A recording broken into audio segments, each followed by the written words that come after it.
network of chapters in all 50 states and Puerto Rico. SADD, or Students Against Destructive Decisions, is the nation's premier organization for youth empowerment. Featuring a peer-to-peer model for motivating young people to make a difference, SADD's ability to save and change lives is truly unrivaled. The organization, however, did not arrive there overnight.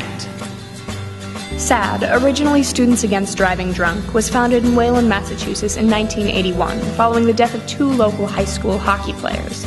Their coach, Bob Anastas, challenged the students of the high school to be proactive in addressing the behavior of both themselves and their peers. The expression, "If the problem is mine, then the solution lies with me as well," served as their rally cry. The idea worked. The presence of SADD chapters across the nation increased exponentially. All states adopted an age 21 drinking law, and the number of teen alcohol-related driving fatalities fell accordingly. These results encouraged young people's belief that they can impact the world around them. As SADD grew, its emphasis on teen issues expanded. With more focus on pressures high school students face on a daily basis, a collective decision to change SADD's name was brought about in 1997. Teen violence is up. Teen suicide is up. Doing nothing is not an option. Students Against Driving Drunk was transformed into Students Against Destructive Decisions. Issues that teens faced in 1981 are not the same issues that teens face today. SADD's core issues now include alcohol consumption and other drug use, suicide and violence, along with SADD's traditional emphasis on traffic safety issues. Today, SADD has a large network of over 10,000 chapters across the nation whose efforts are guided by the dedicated and passionate staff in the national headquarters, which resides in Marlborough, Massachusetts. On another level, SADD is proud of its network of state coordinators across the country, but yet the organization remains student-driven, using a student leadership council of youth leaders from across the country to discuss issues and plan initiatives. The Student Leadership Council plans the annual National SADD Conference, which provides students from all across the nation with an opportunity to learn and exchange ideas. SADD has also formed partnerships with other organizations and businesses to help maximize its impact. Beyond the issues and the statistics, the ultimate value of SADD is reflected in its members. SADD students come from all backgrounds, united in their desire to create change. But that change usually starts inside. Every SADD member has a story, each a personal motivation. My dad was a big alcoholic, so I didn't want that, and he wanted me to be better than he was. So I joined SADD, and all my friends were in it. But then it just became more.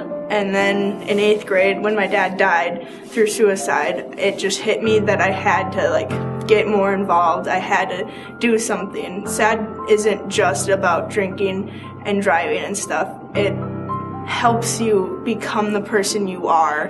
With the death of my dad, I knew you just never know what's going to happen to people. You never see what's wrong with them. My dad didn't seem like he was depressed at all. I don't want anything that's happened to me to happen to anybody else. I don't think it should take a tragedy to get people motivated to do something. I was adopted when I was born, and it's something that I knew throughout my whole life. But when I was about 14 years old, I kind of discovered a side of my biological mother that I never knew before. I discovered these documents from the whole adoption process, and they came to say that while my mother was in high school, she dropped out her sophomore year, and she became very involved with people who were involved with alcohol and drugs. And it went on to talk about some of the things that she enjoyed in her adolescence, which really kind of touched my heart because they were a lot of the same things that I still enjoy. And from that point on, I decided that I would live my life for her and make decisions that she didn't get the chance to make. The chance to say no to alcohol, say no to drugs, say no to all of those terrible decisions that she made. And now that I decided to do that, I guess I would consider myself to be very lucky, and I've gotten to experience some amazing things in my life just because of my decisions that I decided to make because of her that has helped me. And SADD was really that first stepping stone that helped me to live my life that way. I was used to be in a school and a family that kind of relied on drinking a lot, and I mean my family, it would be kind of an every time thing. When they'd get together, like in a big family gathering, they'd just kind of drink and have fun or whatever. And then I went to a school, I mean they did a lot of drinking too, and I mean it just kind of got implanted in your brain that it's just an every town normal thing. Now, I moved here where I'm recently attending.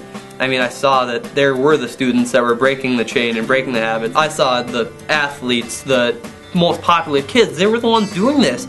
They were the ones stepping up and saying, no, I'm not gonna drink, I'm not gonna party. When I saw that, I wanted to be like them because they're obviously the good role models. And I mean, when you see all these kids bonding together, they have so many opportunities. I mean, these SADD kids are the absolute strongest bunch of people I've ever met, and they just take pride in the SADD and what they do with SADD. And I mean, when you get these group of individuals together to step up, it's crazy what can be accomplished.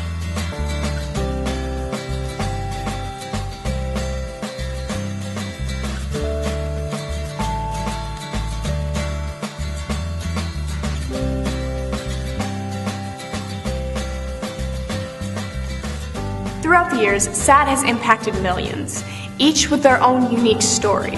And for many, SADD is the outlet in which they choose to turn their passions into actions, changing the world one positive choice at a time. But we can't do this alone. As SADD's reach continues to expand, there is an increasing need for support. Please, help us continue to make a difference.